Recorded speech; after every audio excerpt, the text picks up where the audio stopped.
Hello बच्चों, welcome back. आज हमारा सेकेंड लेक्चर है the living word and classification of microbe का। फर्स्ट लेक्चर में हमने इंट्रोडक्टरी वीडियो देखा है। आज हम सेकेंड लेक्चर देखेंगे।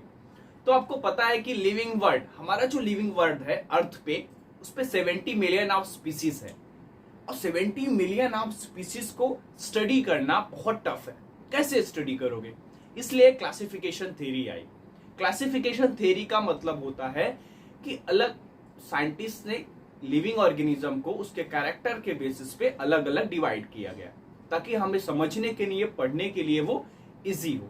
अभी हमारे पास जो लिविंग ऑर्गेनिज्म का यानी कि स्टडी करने के लिए 5 किंगडम क्लासिफिकेशन की थ्योरी है। Kingdom monera, Protista, fungi, प्लांटाई and Animalia. इस तरह से 5 किंगडम है जो विटेकर की थ्योरी है, जो हम अभी भी फॉलो करेंगे। मैं अभी आपको बताऊंगा। बट सबसे पहले यही थ्योरी आई क्या? विटेकर ने ही सबसे पहले ये 5 किंगडम की थ्योरी दी क्या? ऐसा नहीं है। सबसे पहले कार्ल लिनियस करके साइंटिस्ट ने, उन्होंने 2 किंगडम की थ्योरी दी है। तो हम सबसे पहले वो देखेंगे, उसके बाद हम आगे, क्योंकि ये रिव्यू पॉइंट ऑफ व्यू से आपके लिए इंपॉर्टेंट है। सबसे पहले कार्ल लिनियस साइंटिस्ट जो थे, बायोलॉजिस्ट, 1735 में उन्होंने 2 किंगडम की थ्योरी दी। अभी 2 किंगडम की थ्योरी क्या है? उन्होंने बोला कि जो लिविंग वर्ड अर्थ पे है उनको उन्होंने 2 ग्रुप में बांटा। ऐदर वो वेजिटेलिया और एनिमेलिया। वेजिटेलियल का मतलब होता है प्लांट्स एंड एनिमेलिया का मतलब एनिमल। यानी उन्होंने लिविंग ऑर्गेनिज्म को सिर्फ 2 ग्रुप में बांटा, या फिर प्लांट्स या फिर एनिमल्स। ठीक है। उसके बाद हैकल करके साइंटिस्ट आए जो उनको प्रीवियस वर्ड को स्टडी किया। उन्होंने बोला नहीं, 2 किंगडम नहीं होते, 3 किंगडम होते। उन्होंने प्रोटिस्टा, प्लांटाई एंड एनिमेलिया, उन्होंने बोला कि उन्हें स्टडी की होगी। उन्होंने बोला कि प्लांट्स और एनिमल्स के कैरेक्टर जो होते हैं, है ना, उसके अलावा भी कुछ कैरेक्टर ऑर्गेनिज्म में दिख रहे होंगे जिनको उन्होंने प्रोटेस्टा के अंदर रखा। ठीक है। उसके बाद चैटन करके साइंटिस्ट आए 1925 में। उन्होंने प्रीवियस वर्क को स्टडी की साइंटिस्ट के इस टॉपिक पे, क्लासिफिकेशन के पॉइंट ऑफ व्यू से। उन्होंने बोला नहीं, ऐसा नहीं होगा, ये बहुत टफ है, उनको समझ में नहीं आ रहा। तो उन्होंने क्या किया कि सिंपल, उन्होंने लिविंग ऑर्गेनिज्म को 2 ग्रुप में डिवाइड किया on the basis of nucleus. जिसके पास वेल डिफाइंड न्यूक्लियस नहीं है उसको उन्होंने प्रोकैरियोटिक सेल में रखा। उन्होंने बोला वो प्रोकैरियोटिक ऑर्गेनिज्म है, प्रिमिटिव ऑर्गेनिज्म है। जिसके पास वेल डिफाइंड न्यूक्लियस है उसको उन्होंने यूकैरियोटिक ऑर्गेनिज्म में रखा, यानी कि बोला कि ट्रू मतलब ये इनके पास वेल डिफाइंड न्यूक्लियस है। तो इन्होंने बेसिकली 2 ग्रुप में डिवाइड किया। बाकी इन्होंने प्लांटाई, एनिमेलिया का ग्रुप ही नहीं रखा। समझ में आ रहा है? उसके बाद हमारे पास कोपलैंड आए, बोले नहीं नहीं, ऐसे स्टडी करना बहुत टफ हो जाएगा क्योंकि बहुत सारी वैरायटीज है। फिर उन्होंने 4 kingdom level of classification theory दी, जो kingdom monera, protista, plantae, animalia. तो बेसिकली लिविंग वर्ड का जो स्पीसीज थे उनको उन्होंने 4 ग्रुप में बांटा उनके कैरेक्टर के आधार पर। ठीक है। प्लांटाई, एनिमेलिया, मोनेरा एंड प्रोटेस्टा। ठीक है। उसके बाद हमारा लास्ट जो विटेकर है, उन्होंने बोला, रॉबर्ट विटेकर ने बोला नहीं नहीं, 4 थ्योरी नहीं होती है, बेसिकली 5 होता है। आपने फंगस को मिस कर दिया, फंगस भी होता है। तो उन्होंने 5 लेवल ऑफ किंगडम की theory the, kingdom monera, Protista, fungi, Plantae and animalia.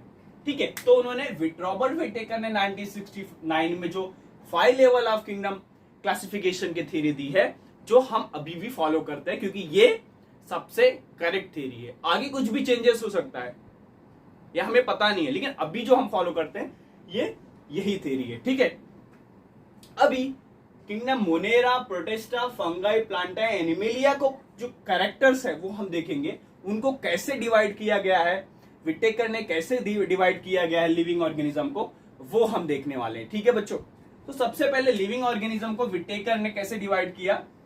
2 group में डिवाइड किया। एक तो प्रोकैरियोट्स, जिसको आप प्रोकैरियोटिक भी बोलते हो। दूसरा यूकैरियोट्स, जिसको आप यूकैरियोटिक भी बोलते हो।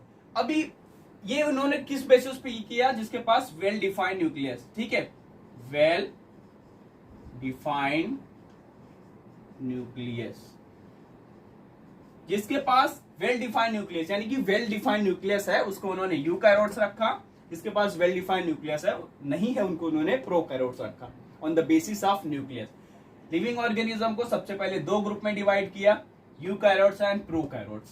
प्रोकैरियोट के अंदर जो उन्होंने रखा, प्रोकैरियोट का मतलब होता है प्रिमिटिव, है ना। प्रिमिटिव का मतलब होता है छोटे ऑर्गेनिज्म, बहुत ही जितना छोटे होते हैं कि उनके पास वेल डिफाइंड न्यूक्लियस नहीं होता, और उनके इतने छोटे होते हैं कि सिर्फ और सिर्फ वो ऑर्गेनिज्म एक सेल वाले ही होते हैं, इसलिए उन्होंने यूनिसेल्युलर रखा।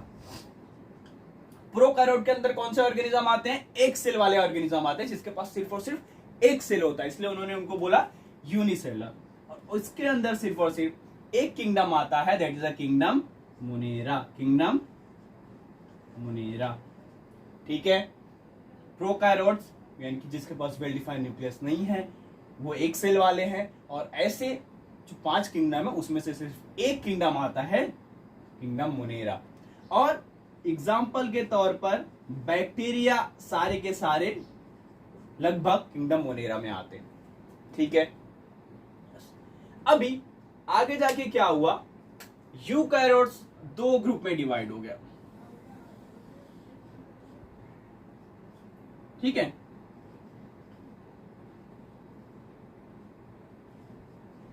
Unicellular and multicellular. अभी जिसके पास वेल डिफाइंड न्यूक्लियस है बट एक सेल वाला है, उसको उन्होंने यूनिसेलुलर में रखा। और ऐसा सिर्फ और सिर्फ एक किंगडम है जिसके पास वेल डिफाइंड न्यूक्लियस तो है लेकिन वो एक सेल वाला है, उसको उन्होंने बोला प्रोटिस्टा, किंगडम प्रोटिस्टा, ठीक है।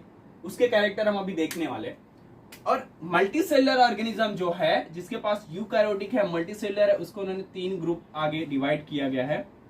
फंगस, जिसको किंगडम फंगाई भी बोलते हैं, प्लांटाई, प्लांटिया जिसको बोलते हैं प्लांट्स वाले, और एनिमेलिया, ठीक है। तो इस तरह से 5 लेवल ऑफ किंगडम को क्लासिफाई किया गया है। बच्चों अब हम 1 बाय 1 कैरेक्टर्स देखने वाले हैं। तो प्रोटिस्टा जो होता है, यानी कि किंगडम मोनेरा, तो किंगडम मोनेरा के कैरेक्टर क्या है ऑलरेडी लिखा गया बट अब फिर भी देख सकते हो। किंगडम मोनेरा आर प्रोकैरियोट्स, यानी कि प्रोकैरियोटिक प्रिमिटिव्स होते हैं। यूनिसेलुलर, उनके पास सिर्फ और सिर्फ एक सेल होता है, ठीक है बच्चों।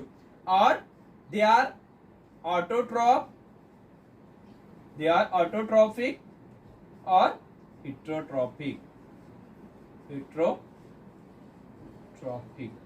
मतलब वो अपना खाना खुद भी बनाते हैं और दूसरे पे डिपेंड करता है, क्योंकि बहुत सारे बैक्टीरिया होते हैं, फिर बहुत सारे किंगडम मोनेरा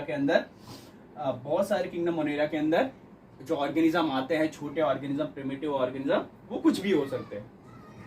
उसके बाद किंगडम प्रोटिस्टा। किंगडम प्रोटिस्टा बच्चों जैसे कि हमें पता है यूकैरियोट्स है, तो यूकैरियोट इनके पास वेल डिफाइंड न्यूक्लियस होता है, they are eukaryotic, they are unicellular, यानी कि एक सेल वाले होते हैं, ठीक है। अब ये भी बच्चों ऑटोट्रॉप भी होते हैं, autotrophic as well as heterotrophic, यानी कि अपना खाना खुद भी बनाते हैं और दूसरे प्लांट्स और एनिमल पे भी डिपेंड करते हैं। अभी जो किंगडम प्रोटिस्टा खुद खाना बनाते हैं उनको उसका एग्जांपल है, यानी कि आपको पता है कि ऑटोट्रॉप वो ऑर्गेनिज्म होते हैं जो अपना खाना खुद बनाते हैं, लेकिन आपको पता है कि खुद ऑर्गेनिज्म फूड बनाने के लिए उनके पास क्या होना चाहिए, ग्रीन कलर का पिगमेंट होना चाहिए, दैट इज अ क्लोरोप्लास्ट। तो प्रोटिस्टा जो ऐसे किंगडम है, ऑर्गेनिज्म है जिसके पास कुछ ऑर्गेनिज्म के पास वो पिगमेंट्स होता है, जैसे कि यूग्लिना। ऑटोट्रॉप की बात करें तो यूग्लिना करके एक ऑर्गेनिज्म है जो प्रोटिस्टा के अंदर आता है, उसके पास क्लोरोप्लास्ट प्रेजेंट होता है, इसलिए वो अपना खाना खुद बनाते हैं। और हिट्रोट्रॉपिक का ये एग्जांपल है बच्चों, और इसका एग्जांपल है कि अमीबा हिट्रोट्रॉपिक है, ठीक है। तो these are the example of protista. हमारा लास्ट किंगडम बचा हुआ है फंगाई। क्यों लास्ट बोल रहा हूं, क्योंकि हमारे पास किंगडम प्लांटाई और एनिमेलिया हमारे सिलेबस में नहीं है, इसलिए उसके कैरेक्टर हम नहीं देखेंगे, ठीक है बच्चों। किंगडम फंगाई भी बच्चों यूकैरियोट्स होता है, यूकैरियोटिक, यानी कि they have well defined nucleus, they are multicellular, okay, यानी उसके पास एक से ज्यादा सेल होता है। दे आर ऑटोट्रॉप होता है कि हिट्रोट्रॉप, बताओ आप हमें। दे आर हिट्रोट्रॉपिक,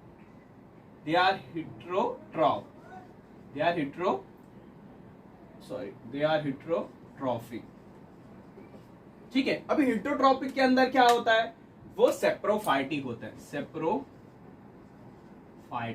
सेप्रोफाइटिक का मतलब होता है बच्चों, दे फीड और डेड एंड डीके ऑर्गेनिज्म पे फीड करता है। इसको आप फंगाई को फंगस भी बोलते हैं, जो हमें इजिली दिखने मिलता है ब्रेड पे। अगर ब्रेड आप काफी दिनों तक रख देते हो, यानी कि एक्सपायरी डेट के ज्यादा अगर आप एक्सपायरी डेट क्रॉस होने के बाद देखोगे 2-3 दिन बाद, इसीलिए आपको व्हाइट कलर का फंगस देखने मिलेगा। पिकल्स में देखने मिलता है, ठीक है, तो घर पे आप इजिली देख सकते हैं फूड में, ठीक है। तो इस तरह से लिविंग ऑर्गेनिज्म को उन्होंने क्लासिफाई किया। प्लांटा एंड एनिमेलिया के कैरेक्टर मैंने आपको नहीं बताया क्योंकि आपके सिलेबस में नहीं है। अब मिलेंगे हम आपके नेक्स्ट वीडियो में, तब तक ये आप वीडियो आपके फ्रेंड्स के साथ शेयर करो ताकि उनको भी हेल्पफुल हो, ठीक है। Thank you, all the best.